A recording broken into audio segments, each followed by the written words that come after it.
Hey guys well పొద్దున్న breakfast ఏంటంటే కొత్తగా పన్నీర్ పాప్కార్న్ అయితే ఇస్తాను అన్నమాట. సరిపోదు కాబట్టి రాగి సంగటి చికెన్ కర్రీ అయితే ఆర్డర్ చేస్తున్నా. సరిపోదు కాబట్టి లివర్ ఫ్రై కూడా ఆర్డర్ చేశా. ఈ రెండు కూడా సరిపోదు మా అందుకే స్పెషల్ కోడి పులావ్ కూడా ఆర్డర్ ఫినిష్ చేశాను అన్నమాట. కాబట్టి ఎగ్ మంచూరియా అయితే చెప్పుకున్నాను అన్నమాట. ఈ ఎలాగో సరిపోదు అని చెప్పి కొత్త పరాడు చెప్పాడు మా వాడు. బెల్లం అయితే ఉండదు నీకు, ఒక్కనాడు కూడా ఉండదు.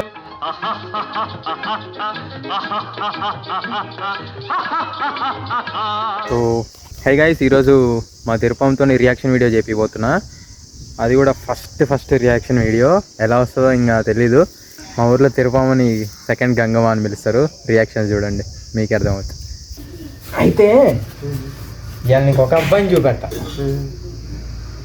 మనూరు కాదు కానీ ఒక అబ్బాయిని చూపెడతా. ఆ అబ్బాయి తిన్నట్టు నువ్వు తిండి తినగలవా చెప్పాలి నువ్వు నాకు. హే గాయ్స్ ఇవాళ పొద్దున్నే బ్రేక్ఫాస్ట్కి ఏంటంటే అలా దక్షిణపురం నుంచి ఇదిగో ఈ ఇడ్లీ ఒకటి ఆర్డర్ చేశాను. దీన్ని ఏం కరెక్ట్గా నాకు గుర్తులేదు, మర్చిపోయాను. దాంతోపాటు ఏంటంటే ఒక ప్లేట్ మైసూర్ బోండా. అది బాగానే ఉంది, అది నాకెత్త ఒకటే. అబ్బాయి గారు ఏమవుతుంది అట్టుంది వాళ్ళకి చూస్తున్నా, అన్ని అబ్జర్వ్ చేస్తున్నా. ఇంటికి వెళ్ళిపోయి రూమ్ లో కూర్చొని ఫస్ట్ ఒక రాగి సంగటి విత్ చికెన్ కర్రీ అయితే ఆర్డర్ చేసుకున్నా. సరిపోదు కాబట్టి లివర్ ఫ్రై కూడా ఆర్డర్ ఇచ్చా. ఈ రెండు కూడా సరిపోదు మా అందుకే స్పెషల్ కోడి పులావ్ కూడా ఆర్డర్ ఫినిష్ చేశాను అనమాట. ఎంత కంటెంట్ ఇంకా అమ్మో ఈ దేశం మీద తిండి అంతా అయిపోతుంది కానీ. ఒక స్పెషల్ మండి అయితే ఆర్డర్ ఇచ్చాం. ఇందులో ఏంటంటే ఒక 6 రకాల ఐటమ్స్ వస్తూ ఉంటాయి. Fish, prawns, mutton, chicken, roasted chicken fry అన్నీ వస్తాయి అన్నమాట. ఆ తిండి తినక ఏం బతుకుతాం. నాకు ఆ పేరు చేతుగా ఇంకో వీడియో. ఈ అబ్బాయి ఎందుకు ఫేమస్ తెలుసా? ఇంట్లో తిండి అసలు అన్ని బయటే. అన్నీ ఇంట్లో ఎట్ట తింటా అంత తిండి తినోడు. ఎన్ని నెయ్యిలు అయినాయో అంత తిండి తిండు. Flash back. పేట్లు ఈ అబ్బాయిది మన ఊరు కాదు, ఎన్నో దేశం. ఆ దేశం నుంచి వచ్చిండు. వచ్చి అన్ని పేట్లు తిండు. 10 మంది తినే పేట్లు ఒక్కడే తిండు. ఇక దేశం ఏం కొట్టపోకుండా ఉండిద్ది. ఇదే నీ కథ జన్మ చరిత్ర. గాయ్స్ ఇవాళ పొద్దున్న ఏంటంటే ఒక ఎగ్ పరోటా వేద్దామని చూసాను. అదేమో మాడిపోయింది. చేసేదాన్ని లేక తినేసి జిమ్కి అయితే వెళ్ళిపోయాను. ఏదో ఒకటి తింటమే, కడుపో చెరువో కానీ చదువు లేదుగా తింటమే. పిల్లలు చదువుకోకుండా అడవిలో ఏం పనులురా 20 పేట్లు అయినాయి కదా, మనం ఏం బతుకుతాం.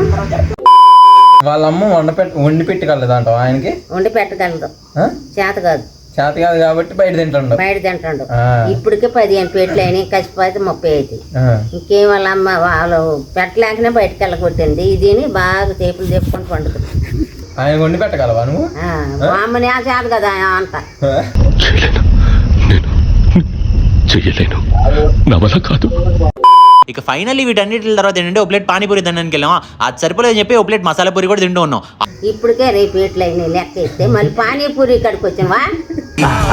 20 పేట్లు తిందా నువ్వు నేను లెక్క వేసుకో. నేను ఎక్కువ తింటావు, నువ్వు ఎక్కువ తింటావు. పందెం వేసుకొని తిందాం. ఇద్దరం ఒకటి అయ్యి 20 తినాల.